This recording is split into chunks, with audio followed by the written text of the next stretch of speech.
Welcome to Coffee and Candor. This is Brandy. And Amber. And Chris. And Ross. And today, we talking about self-righteous bitches. Because, OMG. We're talking about moral indignance. Yeah. Well, and it doesn't have to just be bitches, trust me. Oh, no, I don't mean like... No, not bitches, not like females. Like, you a bitch if you act like that. I don't care if you're a boy or girl. Yeah. But anyway, so, like, it's no secret that I think people who, like, are homophobic are just terrible people. Anyway, I don't care who you want to have sex with, as long as it's, like, everybody's of age and consents and no animals are harmed. Get your freak on. I don't care as long as nobody tries to throw it in my face and they don't promote it to kids. Well, I mean, that's just like... I have a problem with both of those. Heterosex. We shouldn't... Yeah, exactly. Exactly. People, like, yeah... The rules are the same. Yeah, I don't care. I don't need to know about it. But I don't want to see a parade where half-naked people are fucking celebrating it, and I don't want it promoted to kids. It goes the other way, too. Because I see people that are bi, whatever... downing people that, you know, are monogamous and... I mean, there's always going to be your various idiots. Why can't you go... Why, I hate to say it. I don't. Why can't we all get along? Well, I don't understand why sexuality needs to be a political statement anyway. Well, I never have understood that. The thing about that, and I feel like I've got to say this. The reason there are gay pride parades and things like that is because it's the same reason... When you were always heterosexual. I mean, I was too, for that matter. But how dare you assume that, though? Oh my God! You never like. I've totally been waiting a long time to say something like that. You knew that you were going to fall in love with a girl, and you never had to worry. Could I marry her? Mm-hmm. You know, unless she like was crazy or something. You didn't think like, would my family accept? You know. Stop it. Things that. As Amber sits over there and grins, you want to see crazy? You don't. You saw it the other night. But that's why it's like they're trying to say we're here, we've always been here, that sort of thing. We're not going to hide anymore because they had to. I get it. Do I think it goes too far sometimes? Absolutely, because anytime you've got big, peckers like, and I mean like inflatable, you know what I mean, like a pecker pride float going down. We don't need to see anybody's genitals, or no, certainly not. And I think an even bigger problem is when they have kids participating. Right, because that's a problem, and it doesn't matter what the sexual orientation there are is. genitals and children, and those two like things shouldn't go. That meme that I've seen, it says, stop promoting homosexuality, stop promoting heterosexuality, stop promoting sexuality to kids. Period. Yeah, you can take the beginning of that word. Whatever the descriptor is doesn't matter. Right, like children should be innocent and should be allowed to be innocent. Like, I have a real problem. Well, this is a whole nother thing, but like the whole people deciding their very young children need to be on.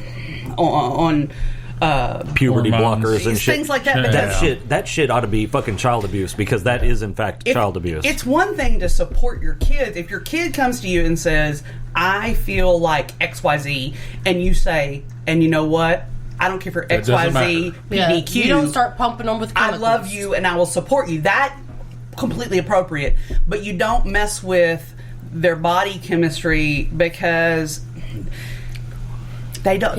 Their body is nowhere near developing, and we don't know how they're. And neither is their mind, or their little personality. Yeah. You don't know where. And I see a lot of these fucking morons that are like, "Oh, my 5-year-old's trans." No, the fuck, your 5-year-old isn't trans any fucking thing. Your 5-year-old. Your 5-year-old is a 5-year-old acting like 5-year-olds do. Yeah. And the trying to decide who he or she is. Yeah, and he said he feels like a girl.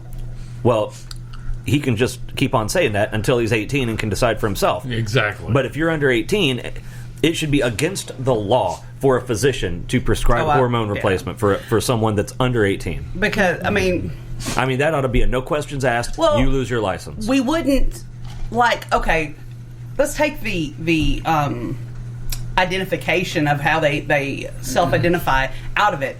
If a kid at that age said, I don't want to be a parent, I don't ever want to have kids. You wouldn't castrate them? Right, you wouldn't. Because they're not old enough to make that informed choice. That's my thing. I don't care what the kid ends up doing if they feel like that, but they need to be physically, emotionally, mentally capable. If we say they can't...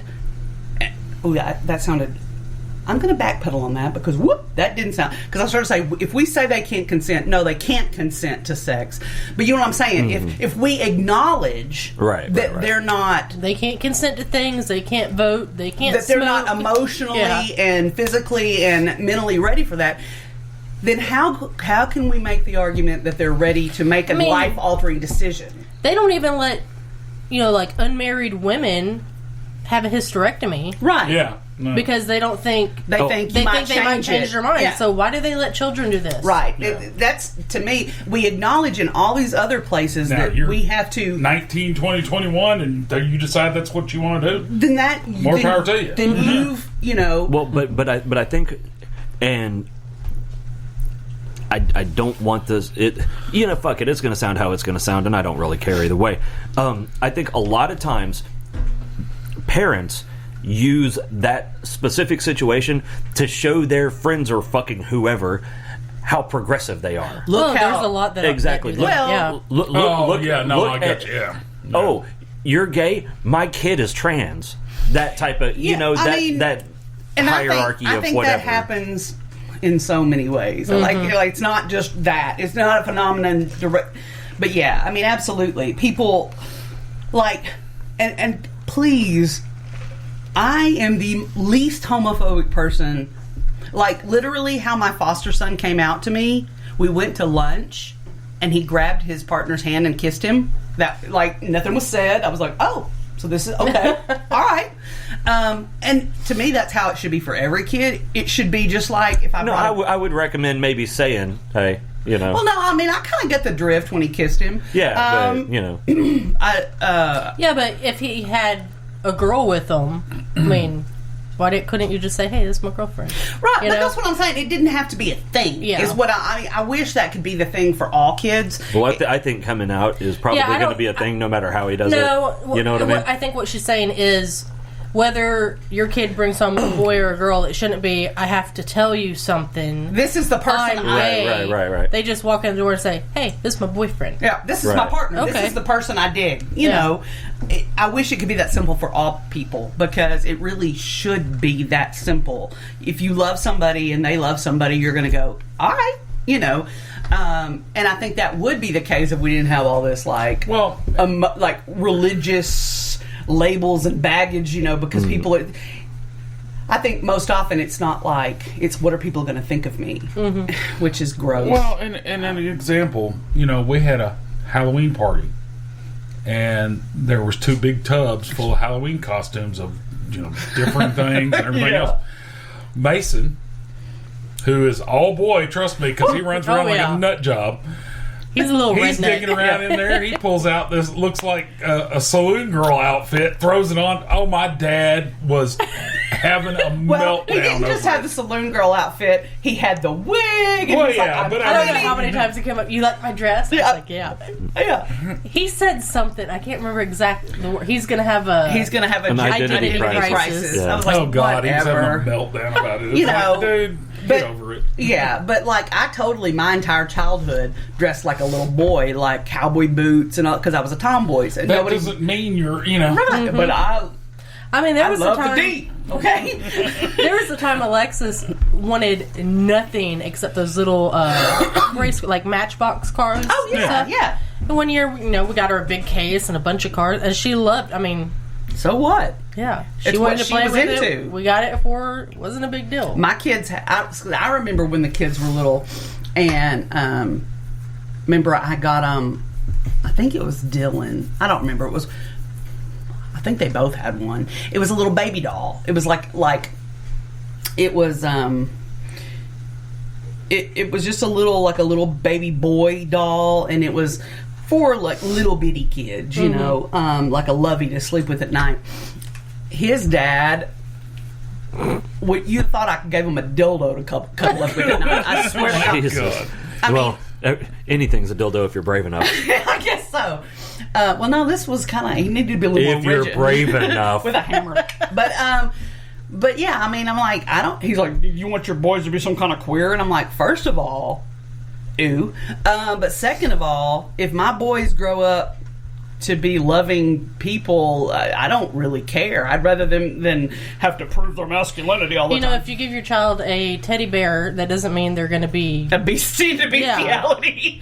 So I don't understand. You know, does it? these people that rail against that all the time, what do they think? Do they think somebody held somebody down at some point and forced them to be gay, or I mean, what the hell? I'm not a behavioral scientist, but I'm like 88% sure that's not how that happens. But I mean, I don't what know. is going through their I don't know. head? I've never been to prison. Like, did they They act like somebody just, well, if you hadn't done this, Well, you wouldn't it kind be, of makes me. Yeah. It's sort of like the people that are super, super threatened by gay people. Like, maybe they're a little afraid That's kind of that what one tiny little thing might be all that pushed them over the edge. And well, kept we them- know all these religious groups, and in the 50s and 60s, the religious gay camps. Yeah. Where they All pray- this, where they you pray- will be straight. pray the gay away. That didn't work. So Yeah. I'm sure somebody's saying you will be gay. You Yeah, didn't work that- either. That probably won't work either. My earliest memories are thinking dudes are cool. Okay, I liked them. I liked them a lot. Oh, my first crush was in kindergarten. Yeah, I remember the little boy I had a I crush on. thought your first crush was me, but Whoops. Yes, Chris. no, don't believe your lies.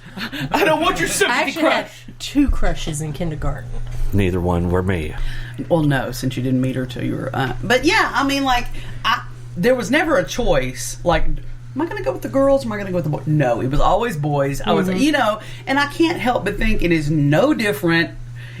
I'm sure there are little girls that were always checking out the little girls, or it's just not that. It's who you are. It's not a choice. But anyway, this is all we've segued. But the whole reason we were talking about this subject is because I shared a meme, and I mean, honestly, What was the meme? it was a president. I'll read it. Okay.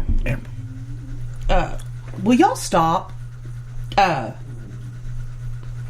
too squirrely for this. Oh, Rust is rubbing on Charlie. It was. Show me the meme. Okay, that is funny. Basically, it was. Hold on. It's the angry cat woman, and she says that's. And It's a black cat. and then it's a black cat that says, "Bitch, don't point your finger at me. I'm not that white cat. I'll scratch the shit out of you." I'll fuck you up. But so anyway, it was President Carter, and he was that's right. saying like basically homosexuality is documented to have existed pre-biblical times. It's always been a thing, and it has. And the fact that really the Bible never addresses homosexuality and all that. So, Yeah, and there's going to be people that say, "Oh, well, yes, it does in this one passage." No, you need to research that because that's not what it translations actually says. and shit like that. It's talking about prostituting underage kids. Right. It's about sexualizing the innocent. And then they it's not about Old Testament, New Testament, and all that. I didn't say anything about it in the New Testament either. I'm like 90% sure. Yeah. But I mean, you hear people like, well, you're talking about the Old Testament, or you're talking about the New Testament. All right. So, Well, how about this? Where's the Big Ten? That's in the Old Testament. Mm-hmm. So we live by that. It's still relevant. So let's maybe climb off of that fucking high horse a little bit. And but the thing is, I posted that, and and it's because and we've talked about this before, it was a thing in Native American society. It was, they actually, it was cultural. It's always been known. And so I shared it, and some people were like, yep, that's true. And then one guy said, I don't agree with that. And he was respectful. He didn't get ugly about it. He was like, I just think it does say that in the Bible. And you can be respectful and have a and disagreement. And he even came to me privately and was debate. like, I didn't mean to start a shitstorm. And I'm like, it's not about you. You were this is what you were taught, and you just said what you thought, but you weren't ugly. Right. And so then this other person comes back and she's like, well, basically that whole